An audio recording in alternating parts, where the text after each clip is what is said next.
Halo semuanya, mari kita belajar tematik untuk tema 6. Nah, kali ini videonya berisi tentang rangkuman tema 6 dengan tema panas dan perpindahannya. Yuk anak-anak kelas 5 kita mulai belajar. Nah, yang pertama kita mulai dari muatan PPKN. Nah, kita akan belajar tentang hak, kewajiban, dan tanggung jawab. Masih ingat ya, hak adalah segala sesuatu yang kita peroleh setelah melaksanakan kewajiban dan tanggung jawab. Lalu, contoh dari hak siswa di sekolah. Misalnya mendapatkan perhatian dari guru, mengikuti pelajaran dan mendapat pengajaran, lalu mengikuti pemilihan atau dipilih menjadi ketua kelas. Berikutnya, ini ada beberapa hak yang dimiliki oleh warga negara. Kita sebagai warga negara Indonesia itu juga memiliki hak untuk berpendapat di depan orang banyak. Lalu kita juga berhak menggunakan fasilitas umum, menganut agama dan melaksanakan ibadah sesuai dengan agama kita masing-masing. Selain itu, kita juga berhak memperoleh pendidikan. Itu ya. Berikutnya, ini ada beberapa hak anak yang menurut Konvensi Hak-Hak Anak. Nah, yang pertama ada hak hidup, lalu ada hak perlindungan, hak tumbuh kembang, dan hak untuk berpartisipasi. Jadi ada 4 hak anak menurut konvensi ini. Berikutnya kita cari tahu tentang kewajiban. Nah, kewajiban adalah segala sesuatu yang harus dilakukan untuk mendapatkan hak. Ini ada contoh kewajiban siswa, kemudian hak apa yang bisa kita peroleh. Misalnya, untuk kewajiban membuang sampah ke tempat sampah, maka hak yang akan diperoleh adalah lingkungan sekolah menjadi bersih. Lalu, mengerjakan tugas dengan sungguh-sungguh tentunya berhak mendapat nilai yang bagus dari tugas tersebut. Kemudian untuk kewajiban mendengarkan pendapat teman saat berdiskusi, tentu kita berhak untuk mendapatkan suasana diskusi yang tenang. Kemudian permasalahan dalam diskusi akan cepat terpecahkan. Lalu untuk kewajiban melaksanakan piket sesuai jadwal, kita akan mendapatkan hak yaitu ruang kelas selalu bersih dan nyaman. Kemudian untuk kewajiban bertanya pada guru dengan santun, maka kita akan mendapatkan hak yaitu mendapat jawaban dari pertanyaan yang kita tanyakan. Nah, itu ya hubungan antara kewajiban dan hak yang akan diperoleh. Berikutnya, ini ada beberapa kewajiban kita sebagai warga negara. Yang pertama, menaati peraturan lalu lintas. Yang kedua, menjaga kebersihan fasilitas umum. Lalu, mendengar pendapat orang lain saat musyawarah. Berikutnya, membayar pajak tepat waktu. Dan ada lagi, menghormati pemeluk agama lain yang sedang beribadah. Berikutnya, tanggung jawab. Nah, ingat kembali ya, tanggung jawab merupakan sikap menyadari dan siap melaksanakan serta menanggung tugas serta kewajiban yang dimiliki. Jadi, tanggung jawab itu dilaksanakan tanpa adanya perintah atau paksaan dari orang lain. Jadi, atas kesadaran diri sendiri. Nah, contoh bentuk tanggung jawab misalnya mengerjakan tugas dari sekolah, berangkat sekolah tepat waktu, mengumpulkan tugas tepat waktu. Nah, berikutnya, ini ada beberapa akibat jika kita tidak melaksanakan tanggung jawab. Tentunya kita akan mendapatkan teguran. Kemudian, bisa jadi orang lain tidak akan percaya lagi kepada kita, ya. Jadi tidak dipercaya oleh orang lain. Kemudian, bisa menimbulkan kerusakan atau permasalahan baru.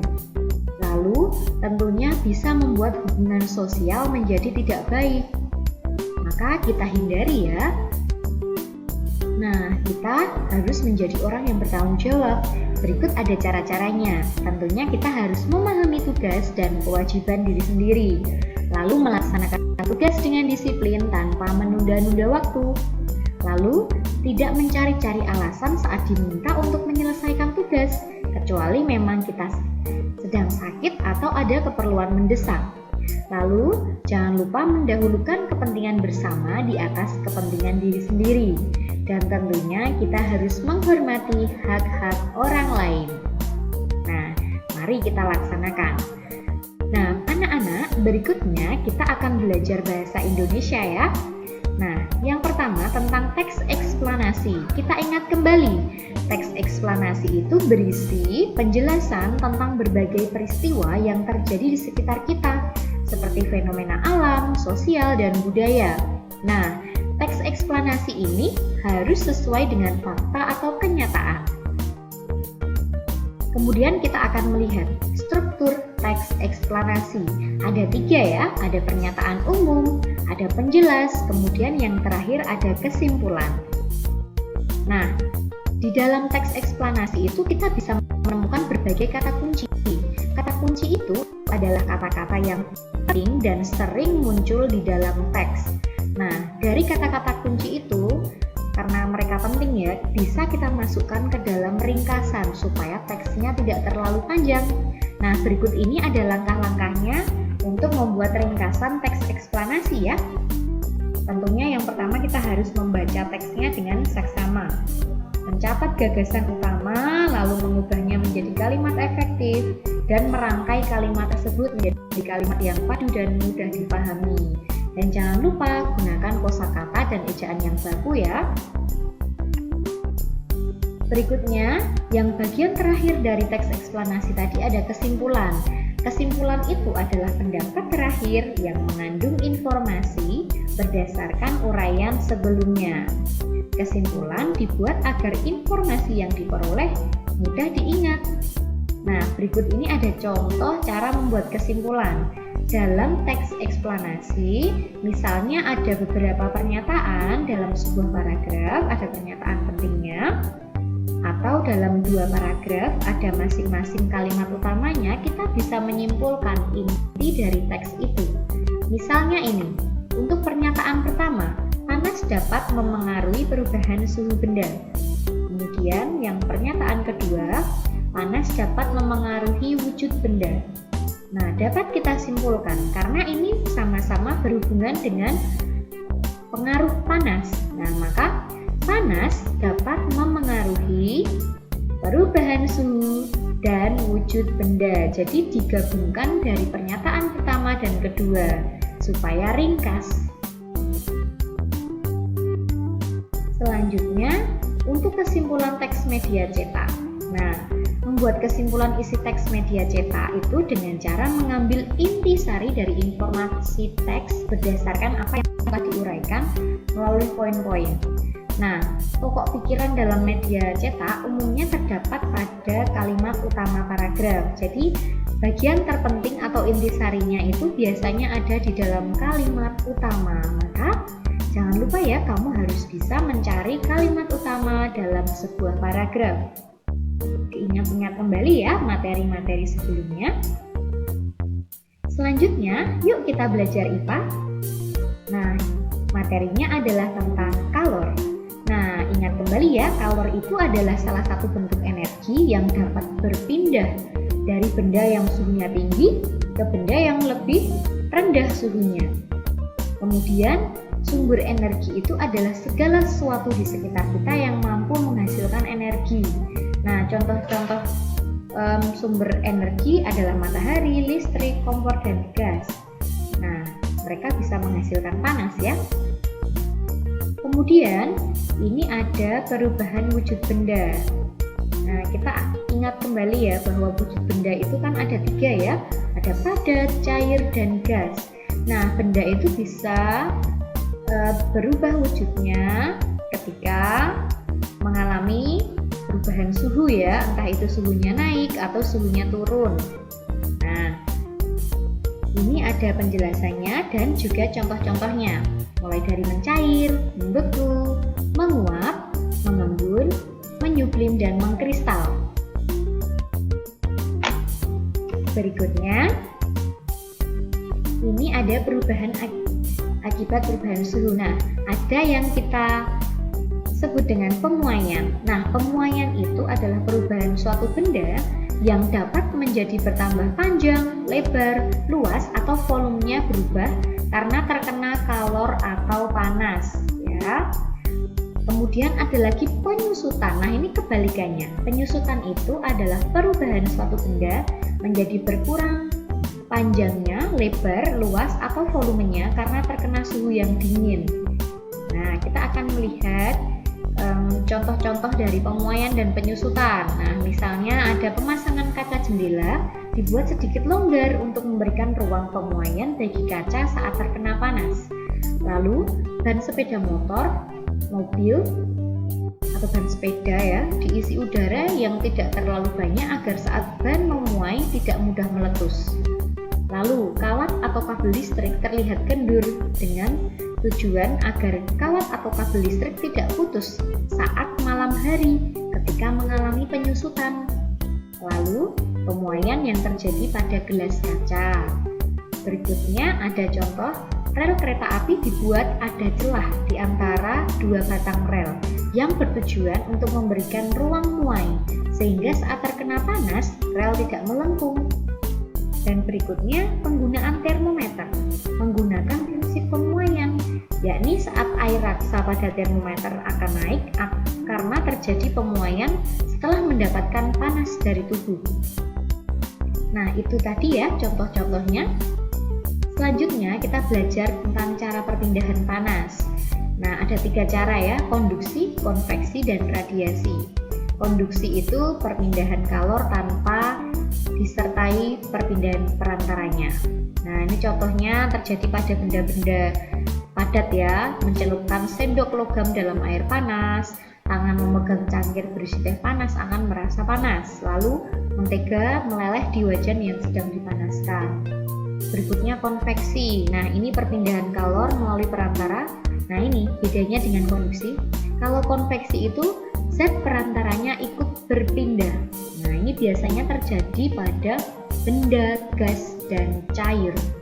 Contohnya, air yang dipanaskan di dalam panci, lalu peristiwa angin darat dan angin laut, kemudian sirkulasi udara yang mengalir melalui jendela. Lalu berikutnya ada radiasi. Radiasi merupakan perpindahan kalor tanpa melalui perantara. Contohnya, tubuh terasa hangat saat di dekat api unggun, panas matahari sampai ke bumi, lalu menghangatkan telur bebek di bawah cahaya lampu. Nah, itu semuanya contoh-contoh dari perpindahan panas ya. Selanjutnya, kita mengenal istilah konduktor dan isolator. Konduktor itu adalah benda yang dapat menghantarkan panas dengan baik. Contohnya, aluminium, kawat tembaga, besi, nah biasanya logam ya. Lalu isolator, ini kebalikannya ya, benda yang tidak dapat menghantarkan panas dengan baik ya, kebalikannya konduktor. Contoh dari isolator itu adalah plastik, ebonit, kain, dan kayu. Nah, berikutnya kita ke IPS ya. Apa ya? Nah, ini ada interaksi manusia dengan lingkungan alam. Nah, itu adalah kegiatan manusia yang tentunya berpengaruh pada lingkungan dan sebaliknya. Nah, contohnya adalah pengalihfungsian lahan pertanian menjadi pemukiman. Lalu, interaksi manusia dengan lingkungan dalam perkebunan kelapa sawit. Kemudian, interaksi manusia dengan lingkungan di bidang peternakan dan perikanan. Berikutnya, ada dampak positifnya ya dari interaksi manusia dan lingkungan. Tentunya bisa meningkatkan lapangan pekerjaan, meningkatkan pembangunan daerah, pendapatan penduduk semakin meningkat, dan pesatnya pembangunan sarana dan prasarana. Namun, selain itu juga ada dampak negatifnya, yaitu berkurangnya keanekaragaman hayati, berkurangnya habitat hewan, berkurangnya sumber daya air, dan bisa juga menimbulkan kerusakan alam dan bencana alam. Nah, aktivitas manusia atau masyarakat dalam lingkungan sosial. Nah, selain berinteraksi dengan lingkungan alam, manusia juga berinteraksi dengan lingkungan sosial karena memang kita adalah makhluk sosial, tidak dapat hidup sendiri dan harus berinteraksi dengan lingkungan sekitar. Nah, contohnya interaksi sosial masyarakat seperti Subak di Bali untuk pengolahan lahan, pertanian, dan perairan.